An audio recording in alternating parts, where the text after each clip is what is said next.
Rojas Farm School was founded in June 2011 as an extension school of Candelaria National High School to cater to the educational needs of the IP learners in the upland Parklang barangays in the municipality of Tapas, Capiz. It is located in the hilly portion of Barangay Rojas, approximately 8 kilometers away from the town. The school occupies a land area of 20,000 square meters or 2 hectares, which was donated by the Bayo family to the Department of Agrarian Reform. It was then transferred to the Department of Education. In the year 2017, it was separated from Mother School and renamed Rojas National High School. It was converted into a farm school on June 18, 2021, with a duly approved government recognition signed by the DepEd Regional Director, Dr. Ramer B. Oitico, CISO 3, pursuant to RA 10618, known as the Rural Farm Schools Act.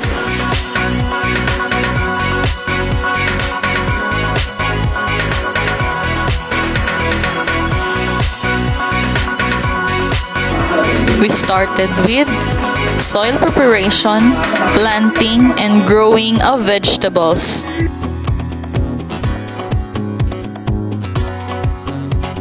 Lalong-lalo na sa buong may kapal.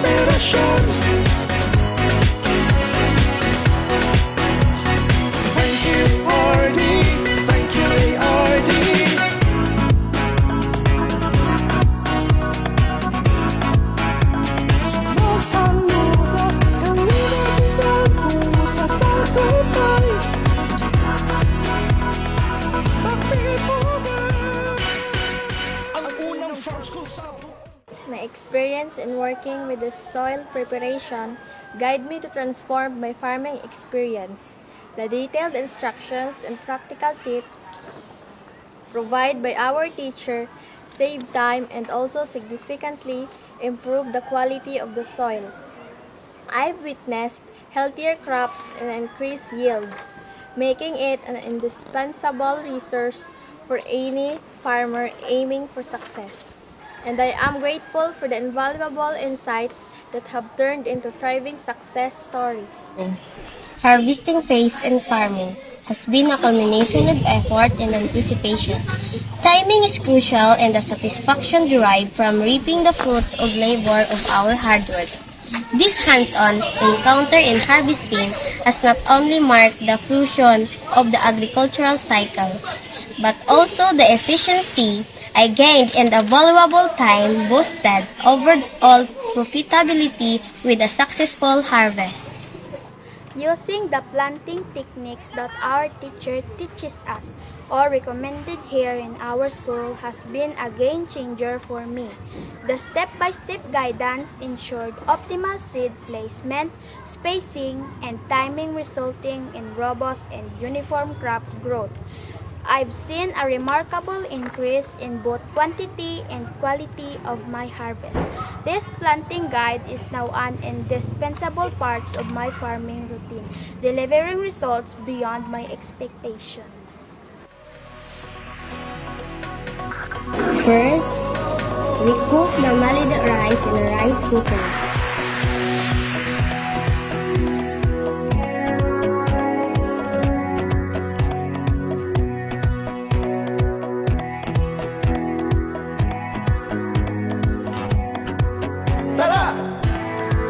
Here are the ingredients in pork bagnet. 2 kilos pork, 4 cups of water, garlic, onion, salt, whole black pepper, cooking oil. This is how to cook pork bagnet. As we cook the pork bagnet, we arrange the pork belly in a wide and deep cooking pot. Make sure that the pork belly is fully submerged in water. Let it boil. Once the water starts to boil, add the garlic, onion, salt, whole black pepper, simmer for 30 to 40 minutes. Remove the boiled pork belly from the cooking pot and place in a plate and let it cool. Rub the remaining 1/2 tablespoon salt and all over the boiled pork belly. Let's take 10 to 15 minutes. Heat the cooking oil in a deep cooking pot. When the oil gets hot, gently put in the pork belly and deep fry in medium heat until the pork belly turns golden brown and the texture gets crispy. Next, we cook the pakbet. These are the ingredients of pakbet: onion, garlic, ginger, bagoong, 3 cups of water, nor shrimp cube, squash, sitaw, okra, ampalaya, eggplant, magic sarap, and ground black pepper. In cooking of pakbet, we heat cooking oil in a pot. Saute the onion and garlic, add ginger, and continue to cook until the onion softens. We add the bagoong and saute for a second. Pour water and let it boil. Add the nourishing cube, cover the pot, and cook in medium heat. Put the squash into the pot, cook at least 7 minutes. We add the sitaw, okra, ampalaya, and eggplant. Stir and cover the pot and cook for 5 minutes. Season with ground black pepper and add magic sarap. Cook for minutes and serve.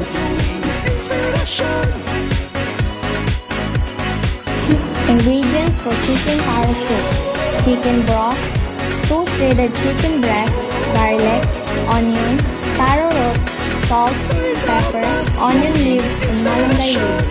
This is how to cook chicken taro soup. Saute the garlic and onion until golden brown and add the shredded chicken breast. We add the chicken broth or stocks. Wait until it boils. Put the taro roots, cover the pot and the cook in medium heat in 5 minutes. Add a pinch salt and pepper to taste. When the taro root is soft, add the malunggay leaves and the onion leaves and serve.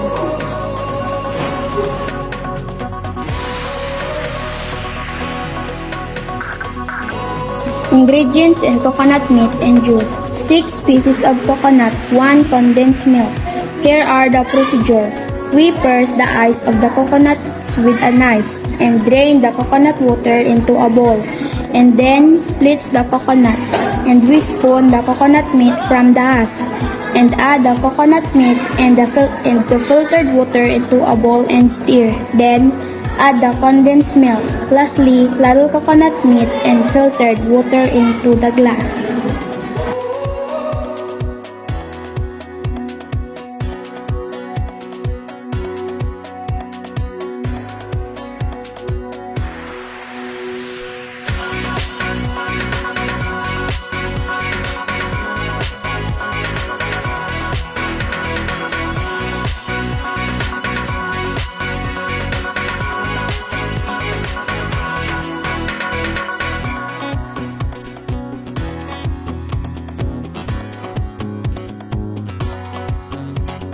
Lalong-lalo na sa buong may kapal.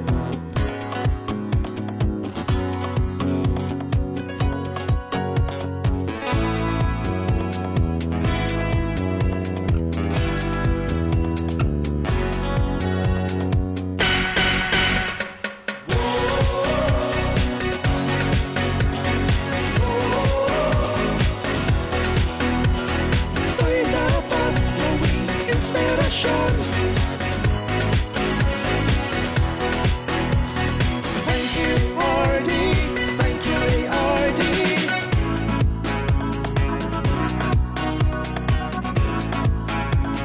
Masaludo kami nagtago sa tagumpay.